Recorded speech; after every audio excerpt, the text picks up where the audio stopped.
Halo teman-teman semua, terima kasih atas kesertaannya dalam tantangan dokumentasi homeschooling akhir tahun 2021 yang diselenggarakan oleh Rumah Inspirasi. Kami bahagia sekali dengan kesertaan teman-teman sekalian yang Luar banyak biasa sekali, ya. luar biasa komitmennya, luar biasa kerja kerasnya. Dan tujuan dari tantangan dokumentasi ini adalah memberikan pengalaman pada teman-teman semua dalam proses membuat dokumentasi homeschooling karena ini penting sekali. Iya. Ya, Kalau nggak nyoba, terus nggak ngerasain sendiri eh, rasa bahagianya gitu ya. beda ya, Beda. akan beda, akan dilihat sebagai beban, Oh, pekerjaan tambahan dan sebagainya. ribet banget gitu. Ya, tapi setelah teman-teman berhasil melewati proses ini, teman-teman bisa melihat bahwa dokumentasi ini adalah seperti memberi hadiah pada diri sendiri, gitu ya. Dan kemudian jadi lebih aware teman-teman sekalian kondisi anak-anak, perkembangan mereka, dan itu bisa menjadi sumber energi yang dan stamina yang luar biasa di dalam pendampingan anak-anak, gitu ya, dalam proses homeschooling mereka. Nah, mudah-mudahan teman-teman dapat semua pengalaman ini dan kami melihat teman-teman sudah sangat bersungguh-sungguh di dalam proses membuat dokumentasi ini. Ada 121 dokumentasi ya yang masuk, yang dikirimkan oleh peserta dengan usia anak yang beragam, mulai dari baru lahir, newborn, hingga remaja. Dan kami sangat bahagia sekali, kami baca satu persatu semua dokumentasi yang masuk, dan kami bisa mengatakan bahwa teman-teman sudah dapat ya, sudah dapat mindsetnya, sudah dapat keterampilannya. Hanya ada beberapa yang kemudian memang perlu dilengkapi, perlu ditingkatkan dan Itu jam sebagainya. terbang ya. Ya, itu sih masalah jam terbang ya. Dan kemudian ada skill-skill yang kemudian perlu ditingkatkan, misalnya berkaitan dengan penulisan, berkaitan dengan aspek visual dan sebagainya. Sekali lagi itu adalah bagian dari proses. Iya. Ya, dalam proses membaca dokumentasi teman-teman sekalian, ada beberapa hal yang menjadi beberapa poin ya, poin dalam review dokumentasi ini. Pertama adalah saya ingin melihat kesan umum dari dokumentasi yang dibuat. Selesai nggak sih dokumentasinya ini, gitu ya. Itu yang pertama. Kemudian dilihat dari covernya, isinya, tulisannya, juga dari estetika secara visual, secara umum, bagian dengan bagian yang lain. Kalau kemudian teman-teman melakukan animasi dan sebagainya, itu juga bagian dari review secara umum. Kemudian yang kedua adalah aspek teks, ya. Bagaimana teman-teman membuat judul, kemudian deskripsi dari kegiatan, kemudian menuliskan pengamatan serta catatan-catatan dari orang tua. Kemudian aspek ketiga yang kami lihat adalah bagaimana teman-teman mengelompokkan fakta-fakta, data-data yang teman-teman miliki. Ya, kami memang memberikan beberapa kategori, tetapi kami juga ingin melihat bagaimana teman-teman memasukkan kegiatan yang sesuai atau teman-teman membuat sendiri kategori-kategori yang sesuai dengan ya kondisi yang dijalani di rumah.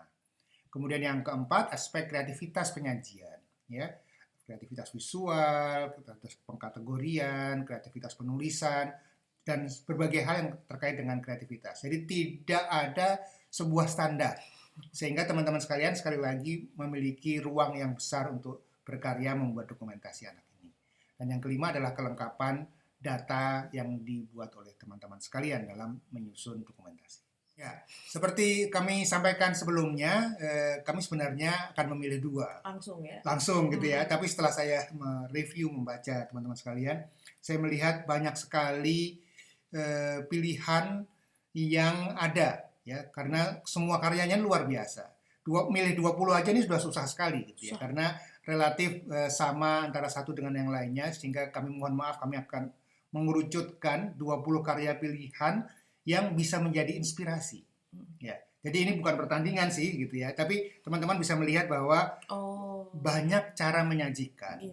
Dan begini dan kemudian itu semua baik, itu semua bisa digunakan untuk teman-teman sekalian. Jadi dalam proses nanti ke depan teman-teman bisa lebih fleksibel lagi, kemudian bisa dapat inspirasi dari karya-karya yang dibuat oleh teman yang lain. Iya, 20 karya ini nanti akan kita sampaikan secara random ya, acak ya. Jadi bukan karena nomor 1, nomor 2, nomor 3, bukan seperti itu. Iya. Oke, kita mulai dari yang pertama. Dokumentasi Kak Nia Purnamasari ini bersama putrinya yang usia kelas 1 ya 7 tahun, Hichan ini bagus menurut kami karena pertama menggunakan template dasarnya Rumah Inspirasi dan kemudian memanfaatkan semua aspek yang ada. Ya, jadi template itu dimanfaatkan dengan baik, mulai dari judul, foto ilustrasinya disusun dengan baik, kemudian ada pengamatan bertubuh dan catatan orang tua. Dan satu hal yang menarik dari proses yang dibuat oleh Kak Nia ini adalah Kak Nia bikin YouTube khusus tentang proses membuat dokumentasi ini yang bisa menjadi sarana edukasi untuk masyarakat. Iya. Ya, dokumentasi Kak Nina Halim bersama dengan putranya Evan ini menarik gitu ya. Dokumentasi ini dilabeli sudah dengan PKBM-nya yang disubmit untuk PKBM-nya. Di usia 7 tahun, Evan sudah terdaftar di PKBM dan kemudian dokumentasinya lengkap. Ya, ini menarik sekali gitu ya. Kanina bekerja sangat keras gitu ya, membuat dokumentasi bukan hanya foto tetapi juga video. Oke. Yang berikutnya ini dari Mbak Maharani Meganti, anaknya Eri namanya. Ya, usia dini 3 tahun dan proses dokumentasinya diawali dengan menggunakan checklist. Ini salah satu penggunaan checklist yang aku paling suka. Ya, kemudian ada catatan orang tua dan catatan orang tuanya reflektif. Betul. Ya, dan kemudian datanya lengkap. Iya. Ya, ada foto, kemudian ada video, juga detail proses-proses yang dijalani oleh anak. Termasuk kemudian dikumpulin semuanya tuh, ya catatannya, termasuk foto-foto serangga apa saja yang dilihat dan sebagainya. Luar biasa. Iya, yang berikutnya itu Mbak Anna Mardiana, anaknya Darel, usia sekolah, usia 7 tahun ya, dan baby. Ya, yang menarik dari dokumentasi yang dibuat oleh Kak Ana ini adalah teksnya panjang, deskriptif, kemudian menggunakan berbagai macam, termasuk data-datanya lengkap, misalkan surat-surat apa saja, kualitasnya seperti apa yang dipelajari oleh anaknya, foto-foto karya dia pada saat dia belajar gitu ya, tulisannya dan sebagainya, hasilnya didokumentasikan. Ya, ini menarik dan bisa jadi inspirasi teman-teman sekalian tentang kekuatan detail. Betul. Ya, bahwa informasi akan menjadi semakin kuat kalau didukung dengan data yang lebih detail. Ya, begitu pula untuk bayi ya. Bayi juga checklistnya juga bagus gitu. Yang kemudian kan masih 0 sampai 6 itu kan sebenarnya pengamatan aja kan. Gitu. Yang berikutnya Kak Nur, anaknya Oji dan Yanti sama-sama usia sekolah. Ya, yang menarik dari dokumentasi Kak Nur ini adalah kelengkapannya. Mantap. Ya, mantap, teks, data, dan kemudian foto. Jadi termasuk detail gitu ya. Misalkan anaknya itu berenang, terus kemudian data-data pencapaiannya dan sebagainya semua didokumentasikan. Catatan renangnya, catatan latihannya, termasuk variasi jenis-jenis kegiatannya. Betul. Ya, ini yang kemudian bisa jadi inspirasi teman-teman, bukan hanya dalam konteks dokumentasi, juga kegiatan homeschooling itu bisa macam-macam. Yang berikutnya Kak Dame nih, dokumentasi belajarnya Bibi 5 tahun.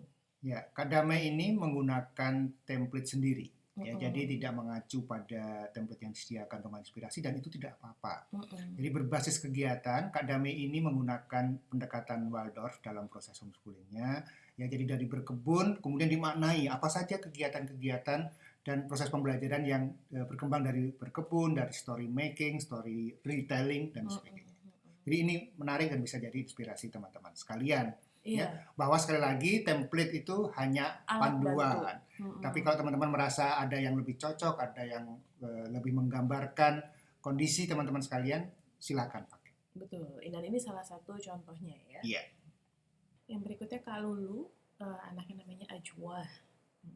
Ya, template dan dokumentasi Kak Lulu ini menarik karena template itu bikin sendiri. Dan kemudian teks, ya deskripsi teman-teman sekalian yang merasa aku nggak bisa, fotonya nggak banyak dan sebagainya, nggak apa-apa, bikin teks aja gitu ya. Atau kemudian kalau ada foto-fotonya digeser ke belakang dan sebagainya. Jadi ini cara menyajikan dokumentasi yang berbeda dari template yang disediakan oleh Rumah Inspirasi. Dan itu tidak apa-apa dan itu juga bagus. Ya, kemudian ada data yang keren, ya data yang lebih lengkap berkaitan dengan fakta-fakta kegiatan anak. Yang berikutnya Kak Feby Hidrianti. Ya, dokumentasi putrinya Sakura ini menarik dengan template yang dibuat sendiri. kemudian detail ya jenis-jenis kegiatannya, Banyak. kemudian banyak sekali jenis kegiatan yang bisa disajikan, dan kemudian deskriptif ya. Ini yang kemudian menarik untuk melihat variasi-variasi kegiatan anak-anak. Dan ternyata anak yang mengerjakan Banyak. macam-macam. Hmm. Yang berikutnya ini Kak Brigita untuk anaknya Apple dan ambil semua checklist, Mas. Ya, jadi ada dua checklist yang kami sediakan, Slow and Mm-mm. Steady Get Me Ready dan versi Kementerian Dignas. Pendidikan, dan kemudian dua-duanya dibuat dokumentasinya oleh Kak Brigita. Brigita, dan kemudian juga ada catatan dari orang tua. Bagus. Yang berikutnya dari Kak Novia, anaknya 2, Cendikia sama Baraka. Ya, yang menarik dari dokumentasi ini adalah aspek kelengkapannya. Jadi ini mulai dari Februari sampai Desember dan kemudian disusun lengkap satu persatu semuanya. Ya. Yang berikutnya Kak Heni Damayanti untuk anaknya namanya Wildan, udah pas 4 SD ya, Iya. usianya ya. Ya, ada anak-anak yang memang fokus gitu ya, sehingga jenis kegiatannya relatif sama dan itu tidak apa-apa. Yang penting kekuatan detailnya. Betul, Misalkan betul. karate, kegiatan karatenya ngapain saja, lomba yang diikuti dan sebagainya. Apapun gitu ya, ketika kita berani dan bisa masuk ke lebih detail, itu yang kemudian membuatnya menjadi kelihatan berharga. Iya. Yang berikutnya Kak Nadia Muhammad untuk anaknya namanya Amina. Oke, yang menarik dan bisa menjadi inspirasi ini adalah dokumentasinya text-based, deskriptif gitu ya. Jadi teman-teman yang suka narasi, baik lisan maupun tertulis, teman-teman bisa membuat dokumentasi seperti ini. Atau yang anaknya nggak mau difoto. Anaknya nggak mau difoto, nggak apa-apa gitu ya. Yang penting deskripsi dari orang tua, terus kemudian yang difoto apa nanti? Yang difoto adalah karya-karyanya, buku yang dibaca, dan sebagainya. Gitu. Selanjutnya punya Kareska. Ini anaknya kembar 2, Ella dan Emma, dan ada baby, Mas. Iya. Pasti perjuangannya besar ya. Dan semuanya dibuatkan dokumentasinya. Ya, yang menarik dari dokumentasi yang dibuat ini adalah aspek refleksi orang tua. Betul. Saya melihat proses refleksinya ini bagus sekali. Hampir di setiap kegiatan ya, ada catatannya. Catatannya ya. Dan tidak hanya bicara yang bagus-bagus saja, tapi juga bicara apa yang berkembang, apa yang perlu ditingkatkan, rencananya apa dan sebagainya. Jadi itu bagian dari proses refleksi yang luar biasa yang bisa kita masukkan di dalam dokumentasi. Yang berikutnya Kak Listia yang mendokumentasikan proses kedua anaknya, Kak Ivan dan Janes. Ya, proses pendokumentasian ini menarik karena time base gitu ya. Jadi kita sebenarnya memang bisa memilih mau event base gitu ya, berbasis pada kegiatan, berbasis pada kategori, tetapi bisa juga berbasis pada waktu. Bulan ini ya, ngapain, bulan ini ngapain, dan seterusnya. Yang berikutnya ini Kak Yusuf Firdaus untuk Alea. Gitu ya. Ya, Alea ini hampir 6 tahun. Iya. Dan terima kasih untuk inspirasinya, dokumentasinya yang lengkap sekali, hampir 100 halaman. Ya, ini menunjukkan apa? Ini menunjukkan bahwa orang tua bisa melihat bahwa kegiatan belajar anak itu macam-macam, bukan hanya itu saja. Jadi buku ini. Ya, karena apa? Kegiatan ini masalah pemaknaan. Ya, jadi keterampilan, kemampuan orang tua melakukan pemaknaan, ya, dan kemudian membuat dokumentasinya. Mantap. Oke, lanjutnya Kak Iva untuk anaknya Hamnah. Ya, anaknya masih kecil dan dokumentasi Kak Iva ini menarik bahwa walaupun masih kecil bisa macam ya banyak aspek yang bisa dideskripsikan. Betul. Kekuatan dari dokumentasi Kak Iva ini ada di deskripsi teks. Betul. Jadi teman-teman sekalian bisa memilih proses dan cara mendeliver dokumentasi. Ada yang sangat visual, ada yang sangat teks, dan itu oke. Gitu ya. Kemudian kalau ada fotonya ditaruh bersama-sama dengan ilustrasi, bisa juga ditaruh di belakang. Itu sebuah pilihan yang bisa dilakukan teman-teman. Dan ini bagus sekali. Yang berikutnya Mbak Elok, anaknya 2, udah gede-gede, Hafi dan Hikam. Ya, yang menarik dari dokumentasi Kak Elok ini, ya, ini adalah anak remaja ya, dan kegiatannya banyak gitu ya. Ini kegiatannya Hafi gitu ya. Mulai dari ya hal-hal yang akademis hingga hal-hal yang berkaitan dengan kesehariannya. Dan ini bisa di capture gitu ya, bisa dilihat bahwa banyak hal yang bisa dilakukan oleh anak-anak dalam kesehariannya. Yang nggak harus melulu akademis. Tidak gitu harus ya. melulu akademis. Ya, Kak Cindy ini anaknya 3 dan bikin semuanya dan padat isinya. Ya, satu hal yang menarik dari dokumentasinya Kak Cindy yang ingin juga bisa jadi inspirasi teman-teman sekalian adalah mendokumentasikan anak yang baru lahir, yang masih kecil itu bisa isinya itu data, ya, berat badan, panjang dan sebagainya, terus kemudian Respon-respon awal. ya, parameter dari parameter perkembangan itu bukan hanya dibuat checklistnya, tetapi dilihat di aspek-aspek per aspek yang kemudian didokumentasikan. Yang berikutnya Kak Nektaria Ayu, anaknya 2, Katrina sama Angkasa. Gitu ya. Ini dokumentasinya sendiri ini. Dokumentasinya menarik karena bikin template sendiri dan secara visual sangat menarik, sangat atraktif dan kemudian datanya lengkap. Betul. Teman-teman bisa lihat jenis-jenis kegiatannya macam-macam ya, dan sekali lagi itulah bagian dari kreativitas orang tua. Kreativitas jenis kegiatan, kreativitas cara menyajikan. Iya, dan kemudian bayi pun ternyata juga bisa gitu ya, anak usia dini tuh bisa disajikan dengan cara yang menarik gitu ya. Yang berikutnya Kak Nelly. Kak Nelly ini mantep banget Mas, yang di-share itu folder isinya punyanya Zaina sama Harmony, nggak cuma yang sekarang, tapi dari yang kemarin juga mantap banget. Yang menarik dari dokumentasinya Kak Nelly ini adalah dibuat per quarter, ya, per triwulan. Jadi padat. Jadi padat dan kemudian mencicil ya dari awal. Ini contoh yang mencicil dengan keren. Ya, sehingga akan memudahkan ketika dibuat di akhir tahun. Iya, kebayang kayak orang punya tabungan ya.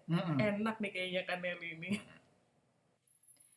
Akhirnya kita sampai di akhir untuk menentukan siapa 2 orang yang beruntung. Beruntung ya, karena sama-sama keren. Ada Kak Ana Mardiana, Kak Brigita Laura Fatria, ada Kak Cindy Mamahit, Damesia Haan, Elok Wihastuti, Feby Hidrianti, Heni Damayanti, Iva Mutmainah, Ristia Anggraini, Lulu Huda, Maharani Meganti, Nadia Muhammad, Nektaria Ayu, Nelly Nurwildianti, Nia Purnamasari, Nina Halim, Novia Hantrianti, Nur Andito, Reska Rahmanta, Yusuf Firdaus Hasibuan, dan sekarang kita kocok.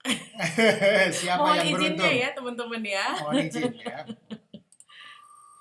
Yang pertama yang mendapatkan coaching gratis adalah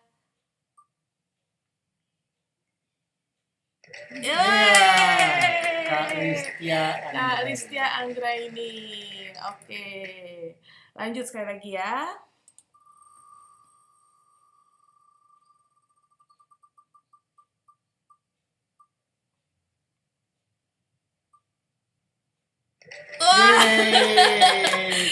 Reska Rahmanta. Selamat untuk keduanya. Nanti akan dihubungi oleh tim adminnya Rumah Inspirasi. Dan buat yang lain, mudah-mudahan tetap semangat karena bagaimanapun hadiah terbesar adalah dokumentasi itu sendiri.